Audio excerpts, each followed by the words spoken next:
বাংলাদেশ আনসার ও ভিডিপির ৪৬তম জাতীয় সমাবেশ থেকে আমি তাদের অবদানকে কৃতজ্ঞতার সঙ্গে স্মরণ করছি। একই সাথে আল্লাহর দরবারে যারা শহীদ হয়েছেন তাদের মাগফিরাত কামনা করছে। সগৌরবে উদযাপিত হচ্ছে বাংলাদেশ আনসার ও গ্রাম প্রতিরক্ষা বাহিনীর জাতীয় সমাবেশ। একটি সুশৃঙ্খল বাহিনীর জন্য অবশ্যই এটি একটি গৌরবজনক উপলক্ষ।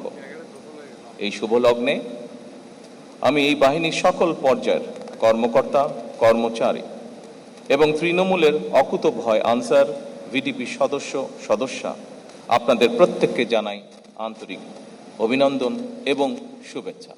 বাংলাদেশের মহান মুক্তিযুদ্ধে বাংলাদেশ আনসার বাহিনীর গৌরবজনক ভূমিকা রয়েছে। প্রায় 40,000 রাইফেল নিয়ে আনসার সদস্যরা স্বাধীনতা যুদ্ধে অংশগ্রহণ করেছিলেন।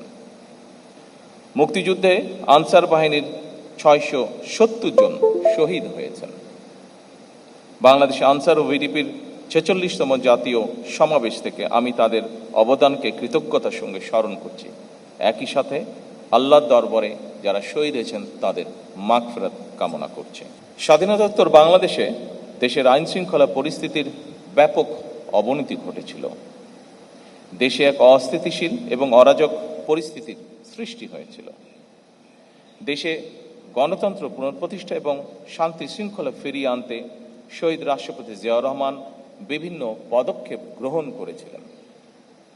এরই অংশ হিসাবে গ্রাম ও নগর পর্যায়ে শান্তি শৃঙ্খলা রক্ষা এবং সামাজিক নিরাপত্তা জোরদারের লক্ষ্য নিয়ে গঠিত গ্রাম প্রতিরক্ষা বাহিনী ভিডিপি এবং আনসার বাহিনী একত্রীভূত হয় এবং এই বাহিনীর কাঠামো আরও শক্তিশালী, দক্ষ এবং কার্যকর করে তোলা হয়েছে।